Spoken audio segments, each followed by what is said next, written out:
എൻ്റെ ഇപ്പം ഏറ്റവും വലിയൊരു ആഗ്രഹം എന്താണെന്നറിയോ, എപ്പോഴും എവിടെയെങ്കിലൊക്കെ എലക്ഷൻസ് ഇങ്ങനെ നടന്നുകൊണ്ടേയിരിക്കണം. അത് പിന്നെ സ്ഥലം എന്നൊന്നുമില്ല, എവിടെയെങ്കിലൊക്കെ മതി. അപ്പോഴേ ഒരു ഇതുള്ളൂ. എല്ലാവരും ഉഷാറായിട്ട് ചാടി ചാടി നിൽക്കുന്നത് ആ ഒരു എലക്ഷൻ്റെ ആ ഒരു സമയത്ത് മാത്രമാണ്.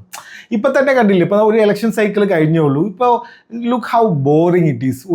ഒരു കാര്യമില്ല, ഒന്നും സംസാരിക്കാൻ ഒരു കാര്യമില്ല. അപ്പോൾ ഇല്ലാത്ത കാര്യങ്ങളൊക്കെ എടുത്തിട്ടാണ് ഇപ്പോൾ ഔട്ട്റീച്ച് നടത്തുന്നത് എല്ലാവരും. അപ്പോൾ മനസ്സിലായില്ല, ഇപ്പോൾ ഒരു ബോറിംഗ് ആണ് ഈ എലക്ഷൻസ് ഒന്നും ഇല്ലാത്ത ആ ഒരു സമയം. അതുപോലെ നമുക്ക് ഏറ്റവും ബെനിഫിറ്റ് ഉള്ള ഒരു സമയം കൂടിയാണ്. കാരണം പെട്രോള്, ഡീസൽ, LPG ഇതിനൊന്നും വില കൂടുന്നേ ഇല്ല.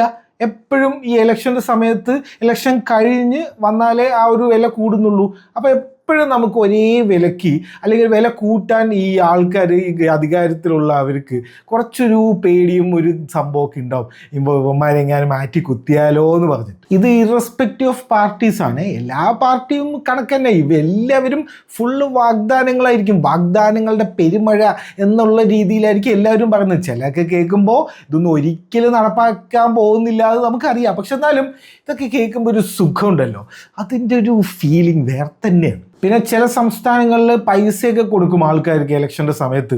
അപ്പോൾ ഈ 3000 4000 വെച്ചിട്ടൊക്കെ ഓരോ ആൾക്കാർക്ക് കൊടുക്കുന്നുണ്ട്. തമിഴ്നാട്ടിലൊക്കെ കണ്ടിട്ടില്ലേ? അപ്പോൾ അങ്ങനെ കുറേ സംഭവമുണ്ട്. അപ്പോൾ ആൾക്കാരുടെ ജീവിത വരുമാനം കൂടിയാണ് ഈ മാറും ഈ ഇലക്ഷൻസ് കണ്ടിന്യൂസ് ആയി നടന്നു കഴിഞ്ഞാൽ. അപ്പോൾ ഇതിനിപ്പോൾ എന്ത് ചെയ്യണമെന്ന് എന്നോട് ചോദിച്ചാൽ ഞാൻ പറയും, ഈ 5 വർഷം എന്നൊക്കെ ഇറ്റ്സ് ടു ലോങ്. ഒരു 3 അല്ലെങ്കിൽ കൂടിപ്പോയൊരു 4 വർഷം കൊടുത്താൽ മതി എല്ലാവർക്കും. അതുപോലെ ഈ 2.5 വർഷം ഇനിയിപ്പോൾ നിങ്ങൾക്ക് കൂട്ടാൻ പറ്റില്ല എന്നുണ്ടെങ്കിൽ മിഡ് ടേംസ് പോലെ 2.5 വർഷം കൂടുമ്പോൾ ഒരു കോൾ ബാക്ക് ചെയ്യാനുള്ള ഒരു എക്സ്ട്രാ ഒരു ഇലക്ഷൻ കൂടി വെച്ച് കഴിഞ്ഞാൽ ഒരു വൈബ് ഉണ്ടാവും. പിന്നീട് അങ്ങോട്ട് ഒരേ പൊളിയായിരിക്കും. ഒരു ശ്വാസം വിടാൻ സമയം ഉണ്ടാവില്ല. ഒരു വാഗ്ദാനം, അടുത്ത വാഗ്ദാനം, പെട്രോളിന് വില കൂടുന്നില്ല. ഏതാ ഒരു ഇത് നിങ്ങൾ ആലോചിച്ച് നോക്ക്.